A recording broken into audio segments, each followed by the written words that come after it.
La arquitectura es un testimonio viviente de la historia y la cultura de una nación. En México, un país rico en tradición y diversidad, la evolución de la arquitectura a lo largo de los siglos ha reflejado de manera extraordinaria los cambios históricos y culturales que han moldeado su identidad. En esta presentación, exploraremos cómo diferentes tipologías arquitectónicas en la Nueva España y el México independiente del siglo XIX se convierten en crónicas de una nación en constante transformación. Las dos tipologías elegidas para este trabajo fueron las viviendas y las iglesias. Acompáñenos en este viaje a través del tiempo y el espacio para descubrir la historia de México a través de sus hogares y sus templos.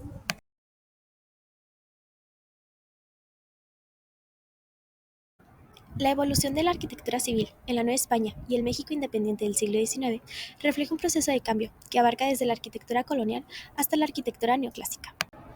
El barroco y las casas novohispanas.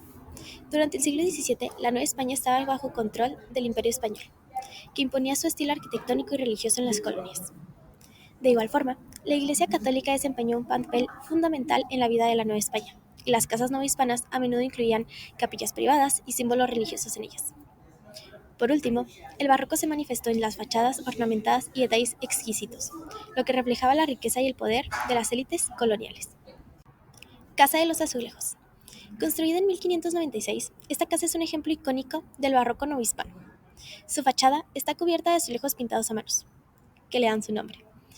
Esta residencia es un ejemplo claro de la opulencia barroca, con su ornamentación exuberante y sus elementos arquitectónicos que reflejan la influencia española en la Nueva España. Aunque originalmente fue construida para una residencia privada, más tarde se convirtió en un restaurante, y hoy en día sigue siendo un monumento arquitectónico destacado de la ciudad.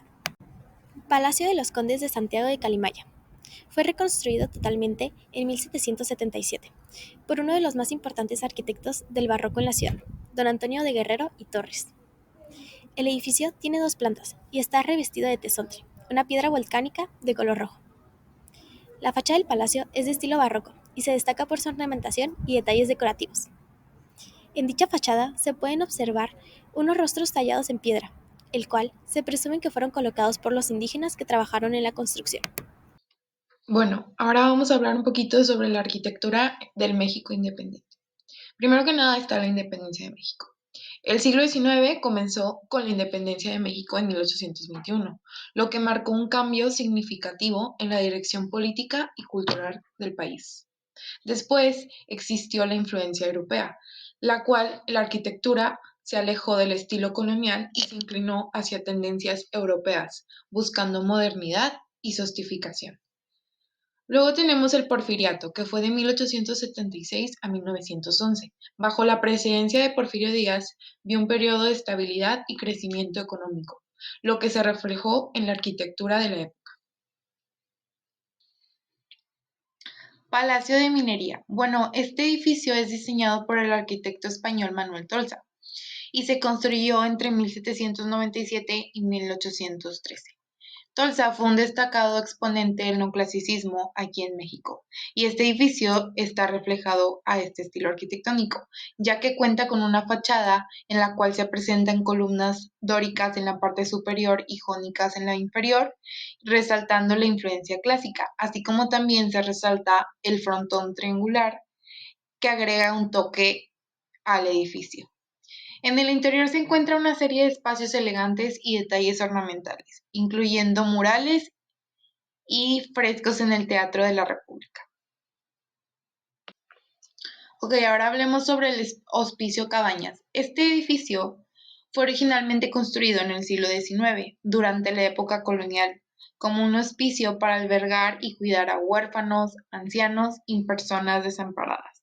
La construcción se llevó a cabo a lo largo de varias décadas y el edificio se completó en 1829.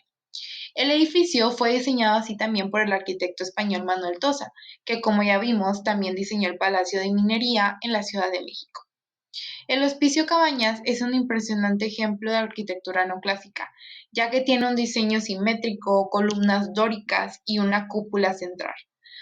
Además, el edificio presenta elementos funcionalistas, especialmente en su distribución interna, que fue revolucionaria en su época. El eclecticismo y la Revolución Mexicana. A principios del siglo XX, la Revolución Mexicana trajo consigo cambios políticos y sociales significativos, influyendo en la arquitectura de México. El eclecticismo arquitectónico permitió la mezcla de estilos y la representación de la diversidad cultural y política de México. La Casa de Guillermo Landa y Escaldón es un ejemplo destacado de la arquitectura ecléctica de México, ya que combina elementos de diferentes estilos arquitectónicos, como lo es el neoclásico, el barroco y el art nouveau. La fachada de la casa es de estilo neoclásico y se destaca por sus columnas y frontones. En el interior de la misma se pueden apreciar detalles decorativos de madera tallada, vitrales y mosaicos, que reflejan su influencia del art nouveau. La Quinta Gameros es una mansión de estilo art nouveau y neoclásico. Cuenta con una fachada de cantera rosa y detalles decorativos en hierro forjado y vidrio. En el interior de la mansión se pueden apreciar detalles decorativos en madera tallada, vitrales y mosaicos.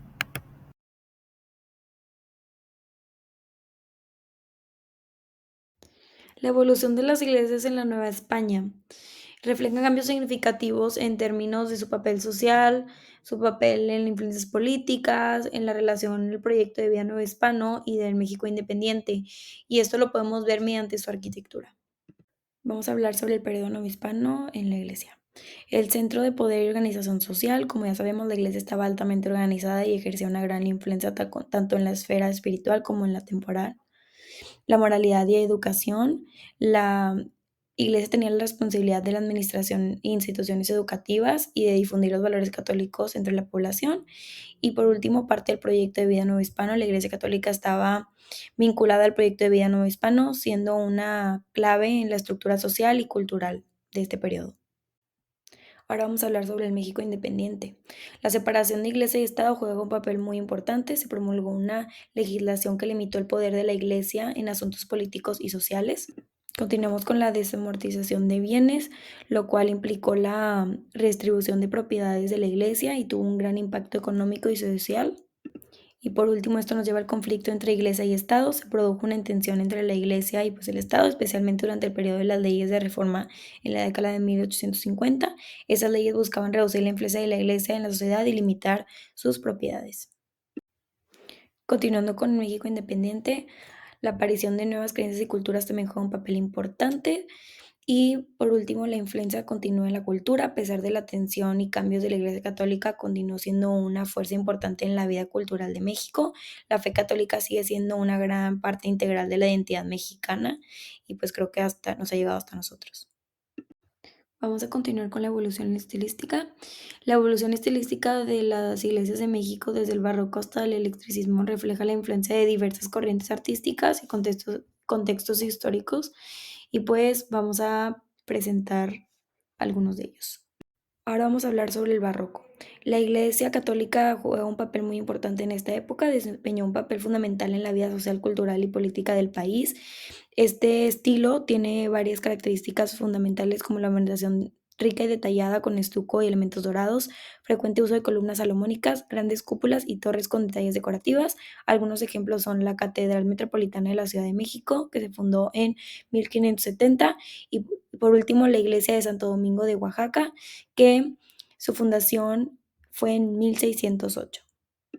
Durante este tiempo, la Iglesia Católica continuó desempeñando un papel significativo en México, influyendo en varios aspectos de la sociedad, la cultura y la arquitectura. La Iglesia Católica fue una gran promotora de este estilo, en la arquitectura de las iglesias, las catedrales y otros edificios religiosos.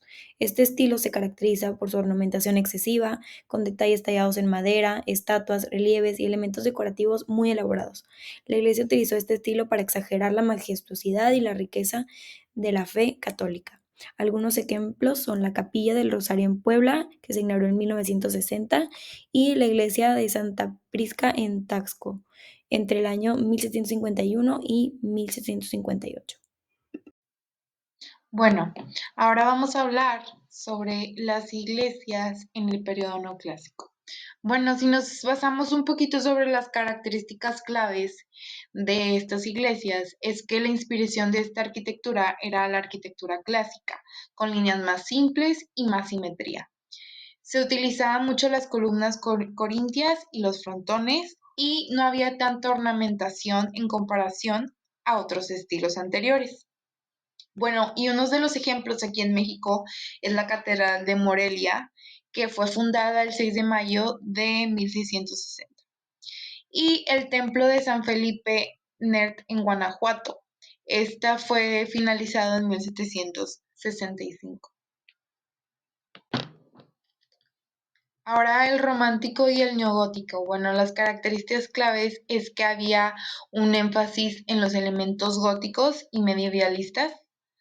Había mucho uso de arcos puntiagudos, como se puede ver en las imágenes, tracería y detalles inspirados en la arquitectura medieval. Y había para los arquitectos una mayor libertad en las formas arquitectónicas. Unos ejemplos aquí en México es la Catedral de Guadalajara. Si podemos ver, están ahí los arcos puntiagudos y la Basílica de Nuestra Señora de Guadalupe en la Ciudad de México. Bueno, el eclectismo, este estilo, estuvo a mediados del siglo XIX en adelante. Y una de las características principales de este estilo es que como revive los estilos anteriores, que fueron el neogótico, el neorromántico y más de estos. Los mezcla diferentes elementos de diferentes estilos y crea una sola estructura. Y pues más que nada para los arquitectos este era como una experimentación y diversidad arquitectónica. Y bueno, aquí en México un ejemplo es el Palacio de Bellas Artes en Ciudad de México, que fue fundado el 1 de octubre de 1904.